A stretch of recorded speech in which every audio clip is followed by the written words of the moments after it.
एक दिन मैं एक होटल में खाना खाने गया। वहाँ 2 टेबल छोड़कर अगले टेबल पर एक अधेड़ उम्र बूढ़े मियाँ और उनकी बूढ़ी बीवी बैठे हुए थे। इसी दौरान एक निहायत ही डिसेंट और खुश शक्ल भाई साहब होटल में दाखिल हुए और वाश बेसिन पर हाथ धोकर कुछ फासले पर उनके बराबर वाली टेबल पर बैठ गए। चूंकि हमने अपने खाने का ऑर्डर पहले ही दे रखा था तो इसलिए हम खाने का इंतजार कर रहे थे। अचानक उस साहब के मोबाइल की बेल बजी, जिसके बाद वो कदरे ऊंची आवाज में मोबाइल पर किसी से बात करने लगे। उनकी बात करने के अंदाज से लग रहा था कि उनको अल्लाह ने कोई बहुत बड़ी खुशी से नवाजा था। और फिर मोबाइल पर बात खत्म करने के बाद वो वहां पर मौजूद सब लोगों को मुखातिब करते हुए बुलंद आवाज में बोले, ख़वातीन व हजरात, आज मैं बहुत खुश हूँ कि अल्लाह ने मुझे बेटा अता किया है और इस खुशी में मैं आप सबको मटन कढ़ाई खिलाऊंगा। और फिर उन्होंने वहां पर मौजूद बाकी सब लोगों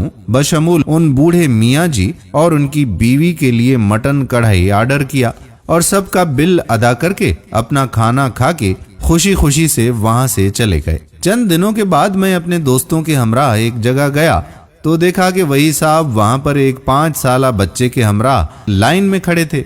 मैं अपने दोस्तों से नजर बचाकर उनके पास पहुंचा। जो ही उन्होंने मुझे देखा तो देखते ही मुझे पहचान गए और मुस्कुराने लगे। बहरहाल सलाम दुआ के बाद मैंने उनसे तंजिया कहा कि माशाअल्लाह, आपका बेटा तो चंद ही दिनों में इतना बड़ा हो गया है। मेरी बात सुनकर उन्होंने कहा कि भाई छोड़ो इस बात को, ये बड़ी अजीब कहानी है, फिर किसी दिन मिलोगे तो बताऊंगा। जब उन्होंने ये कहा तो मेरा तजस्सुस और भी बढ़ गया और मैंने इसरार किया कि वो मुझे ये अजीब कहानी अभी सुना दें। दोस्तों, उन्होंने बताया कि उस दिन जब मैं रेस्टोरेंट में दाखिल हुआ और हाथ धोने के लिए वाश बेसिन की तरफ गया और वहां हाथ धोते वक्त मैंने उन बूढ़े मियाँ और बड़ी अम्मा जी की बातें सुन ली थी। बूढ़ी अम्मा कह रही थी कि आज मेरा मटन कढ़ाई खाने को दिल कर रहा है। तो उस बूढ़े मियाँ ने बहुत अफसुर्दा लहजे में कहा कि मेरे पास पूरे महीने के लिए सिर्फ 2000 रुपए ही बचे हैं। अगर कढ़ाई खाएंगे तो पूरा महीना गुजारा फिर कैसे होगा?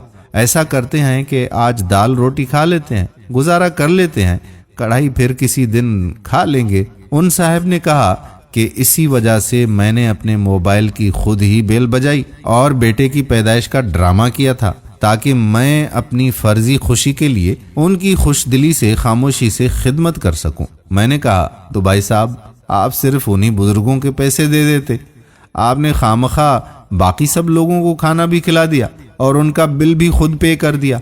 उन्होंने जवाब दिया कि ऐसा करके मैं उन बुजुर्गों की इज्जत नफ्स मजरूह नहीं करना चाहता था, इसलिए मैंने ऐसा किया। दोस्तों, क्या ही खूबसूरत सोच है और किस अंदाज से लोग दूसरे लोगों की खिदमत करते हैं। अल्लाह ताला हमें भी ऐसे लोगों की खिदमत करने की तौफीक अता फरमाए। आमीन सुम्मा आमीन या रब्बल आलमीन। दोस्तों, उम्मीद है कि वीडियो आपको पसंद जरूर आई होगी और इसे वक्त जाया किए बगैर आगे शेयर भी जरूर करेंगे। कादिर बख्श कल्होड़ो अगली वीडियो तक आपसे इजाजत चाहता है। अपनी दुआओं में याद रखिएगा। अल्लाह हाफिज।